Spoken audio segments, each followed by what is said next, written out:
Greetings, everybody, and welcome once more to Dracovin Empire. Are you ready to go back in time? Are you ready to go back in history and learn about the various CCGs, TCGs, those collectible, tradable card games that we all love? Well, we're going to be learning ones that most of them fell by the wayside, or are a little different nowadays. We're going back in time, and back to the 90s today, to learn about those early ones.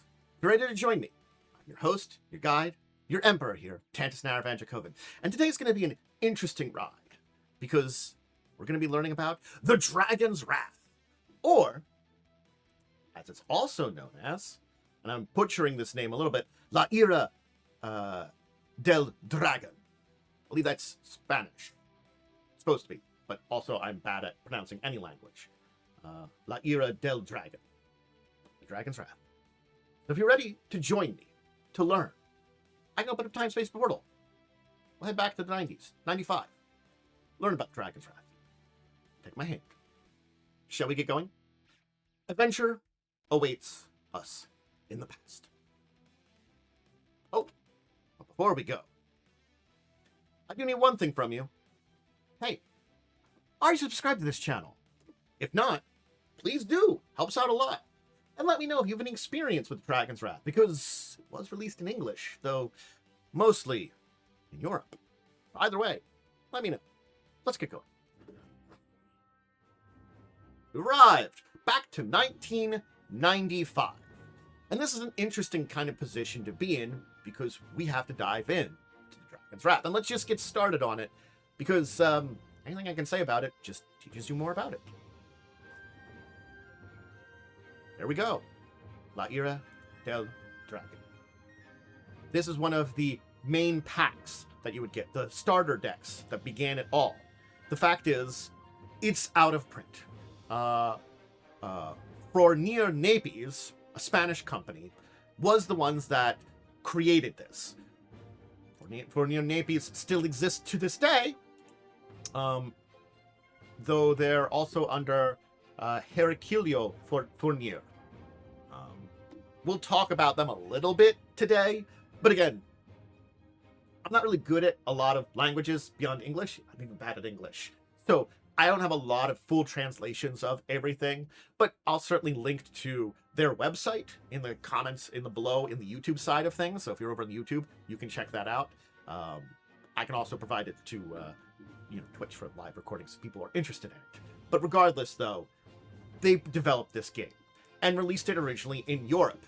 This was in a Spanish market, German, French. These were the languages released in. But it did also see a smaller print run that was in English. We do have some images and pictures of some of the English-related stuff, but a lot of it is not there. It wasn't a major release. And the problem comes down to, well, the game itself. It's, in no easy terms, magic. Yeah, it's basically Magic the Gathering in many ways.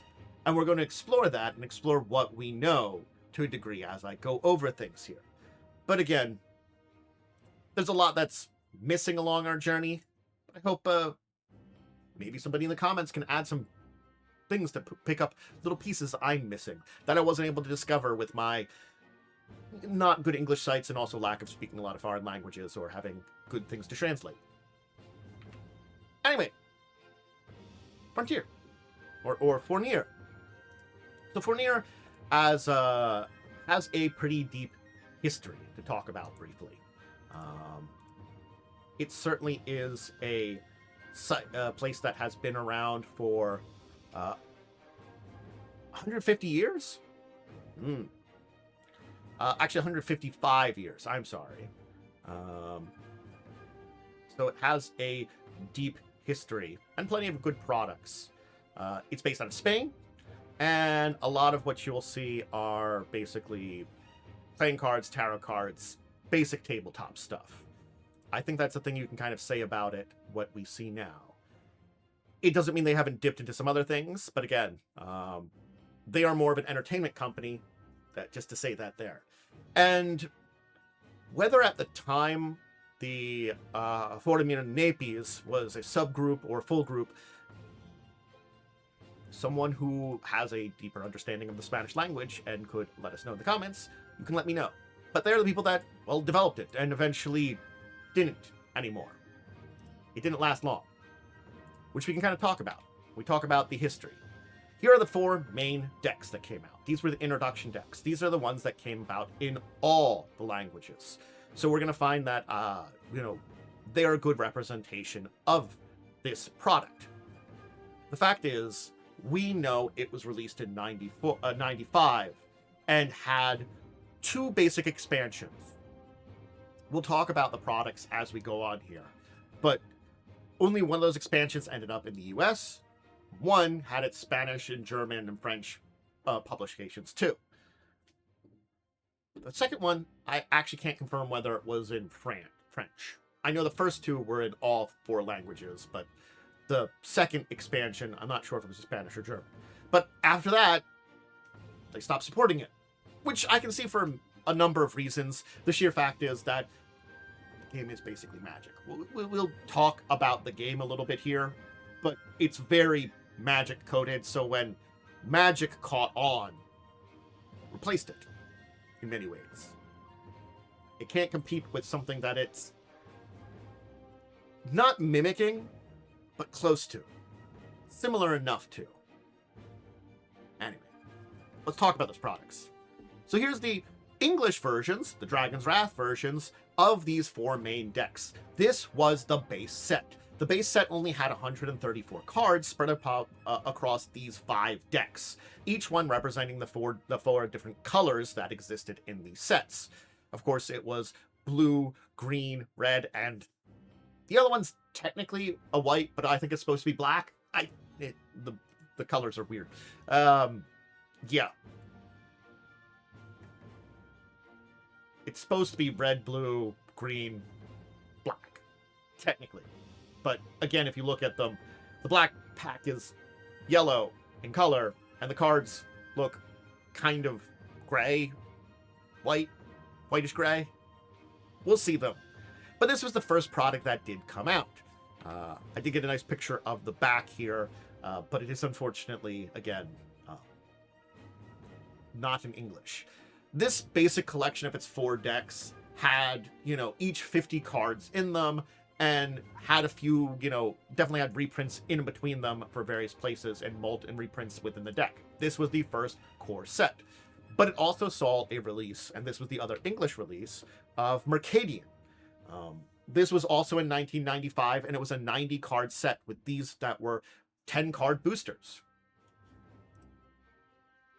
So this was the second set that we know about, and that we can kind of discuss here. It wasn't the final set that we saw for the product line, but it is the one that we can kind of point out here as the crux of what was released in English.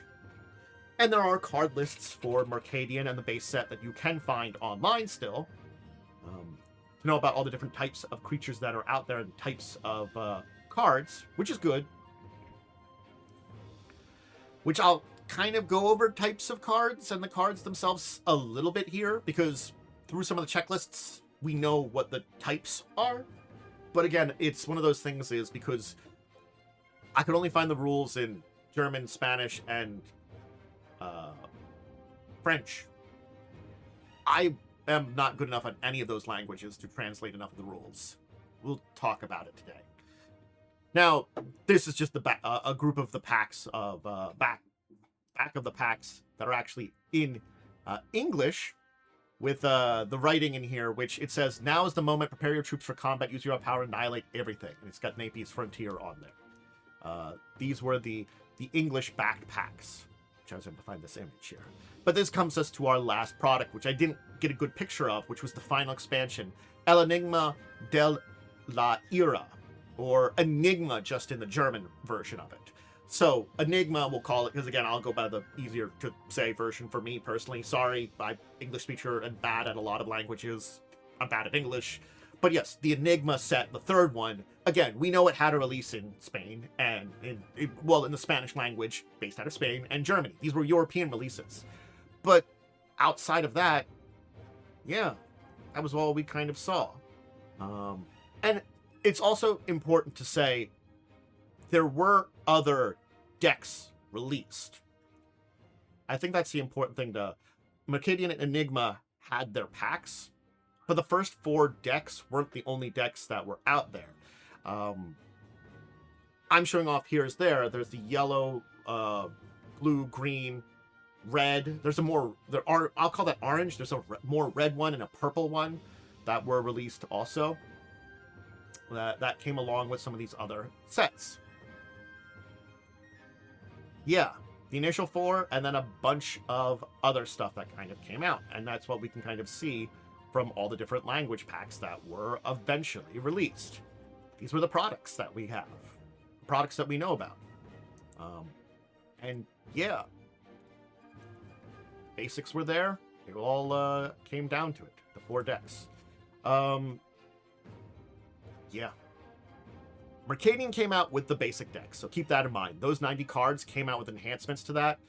And the Enigma, with its 135 cards, came out with a couple of decks of its own. It's also important to note that I will say, as part of this product thing here, is there were some rumors that were going around at the time related to Wizards possibly suing Fournier for plagiarism. And there was supposedly the lawsuit was successful, and that's why the entire thing failed. But this was, again, rumors that are left over decades after this happened. Whether or not I'm, again, probably have to go to, like, Spain or somewhere. There's probably markets and places to do that. I'm not a powerful lawyer to find this out. But I was able to find the information out very easily, I will say. So, all right. There's our products. Let's kind of take a little bit of a tour through the cards here and talk about it. These are the 4 colors. So we can kind of get the basics. This was a 4-color, 4-mana system. Very similar to Wizards in a lot of ways that way. We'll talk about the rules of how it plays, but you can see these are creatures here. That was only one of the many types. Creatures were one of them. Sorry. List of it's not the only one. There were Brotherhood cards, Brotherhood spell cards, of course, all the various creatures, creatures of the night, creature spell cards, enchantment cards, instantaneous cards, and magic objects. These were all the different types of cards that existed. Keep moving through here. Now, they showed up in many of the different colors, the 4 different colors that existed here too. But it is also important to note that if you look at the card image galleries that do exist, which I'll provide a blog about it that has a very good view of a lot of different cards and stuff. It's kind of the only one I kind of, from my checking out, recommend to see these kind of things. There were also some, like, gold cards. There were also errors throughout this entire kind of thing. Here's the gray, white, black? I think it's supposed to be black. You can see there's the enchantment and the creature there. Again, we can kind of see the different kind of creature types here. This is in many ways a simplified version of Magic, but also not Magic, but kind of like it. And some things that are in this will be seen for later on. And there's a couple of red ones here to finish up the showing off all the card types. And again, the description of the cards is basically name, illustration, some symbols for the creatures. It's got its 2 stats used for, like, power, defense. I don't know the exact name it's supposed to be. That's a kind of basic showing off there.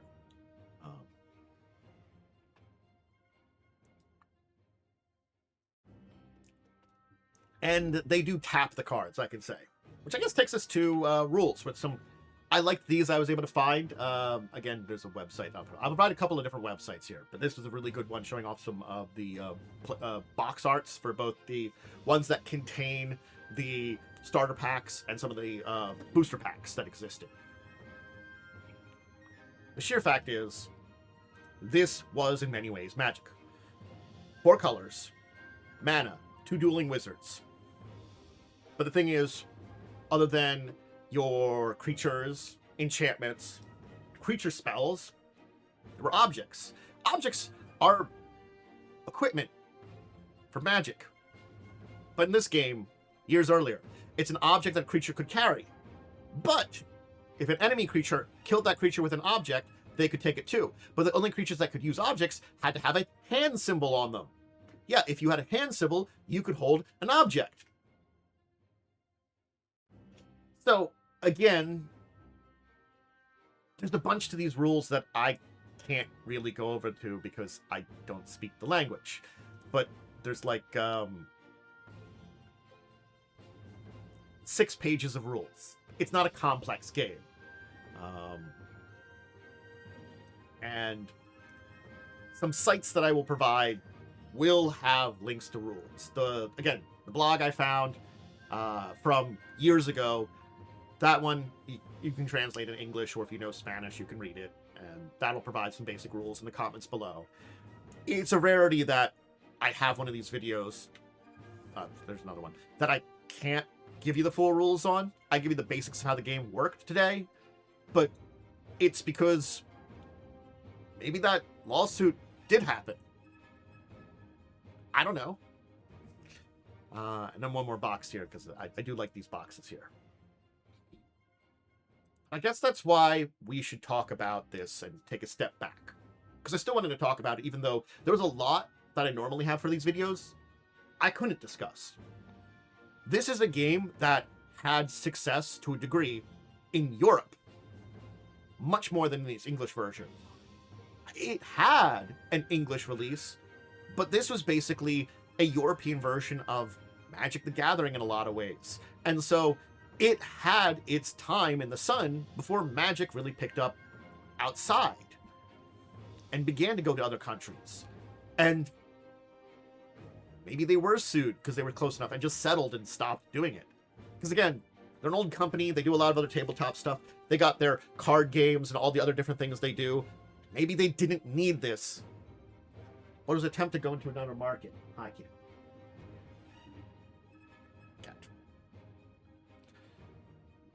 There's a lot of questions about the entire thing that, unless you know the language, you might not understand. Or unless you can navigate old law documents, you might not understand. And my searching online over the past week was unable to find stuff. If I had a month or 2 to deep dive, maybe I could find a different story here. But I'm here to introduce you to the game more than anything. Make you interested in it. Make you want to see, maybe there are some cards out there you can purchase from Dragon's Wrath. Or maybe, if you know the language and can speak it, some Ira Del Dragon cards that you can do and play a little bit of a game with your friends. Something that was a parallel to early Magic, that mimicked it in many ways, and maybe a little too closely, but maybe not. With its team of artists that we know about, Luis Royo, Vicente Sergis, Tim White, who helped work on this. They're the only people, the only names we know from outside the company. The company didn't announce anything else, haven't said anything else, but it's still there. There are so many questions and so many unanswered things, but I think it's enough for us here to recognize what this game was, basically kind of understand how it's played, and maybe be interested in it a little bit. Though it's definitely one of those games I wouldn't suggest reincarnating, bringing back. Enjoying it, understanding it for its place in history, I think is important. Because I think that's its place in history. Being there in Europe for Magic. Being there in a different continent, in languages, before Magic went into these languages. Being there for these early players in Spain, France, and Germany, and across Europe who wanted to play this game and really couldn't. Wanted to play a TCG. One of this new things and couldn't otherwise. They were there to be the step in between before Magic took up the fantasy market. And maybe they were a little too close. Maybe. Hard to say. That'll be it for today. a little interesting exploration. Normally these videos go very much longer, and normally I have a lot more to talk about, but I think the sheer fact is that I hope you enjoyed exploring what little we do know. But if you want to see more of my stuff and more of my deep dives into TCGs like this, exploring the history of them or other tabletop-related stuff, you can always check me out in other sources. That is, of course, on my Twitch or on my YouTube. Hey, you guys, you, the ones over on YouTube right now, I asked you earlier, did you remember to subscribe? If not, you better do it now. And again, let me know if you have any experience with Dragon's Wrath, and especially if you are from a country that, you know, you speak the language, because again, I'm terrible. I don't speak I barely speak anything other than English. I barely speak English, don't speak a lot of other languages. So if you can help with like translations or information that might help in the comments, that'd be great. Love that. A little bit of discussion on this game and expanding on the stuff that I couldn't help people with. People want to be more interested in it and the history. But all my tabletop stuff ends up on the YouTube side of things, so you can always check that stuff out there. That archives a lot of stuff like my live plays that I do. Those are always fun to check out. Some are better than others, but I think they're always good for seeing some examples of live plays and a lot of different games. Same could be said for things like discussing tabletop, my kind of talk show kind of thing. Now you can catch that one live Saturdays at 6. And my current live play, Fall of Avanswell, Wednesdays at 8. That's over on my Twitch side, where I record videos like this. I do other things. I do a lot of stuff over on Twitch, so you can always catch me live with my schedule kind of a little up in the air. But you can always check out my Discord to see when I'm live and when you can join in the fun. Anyway, check out that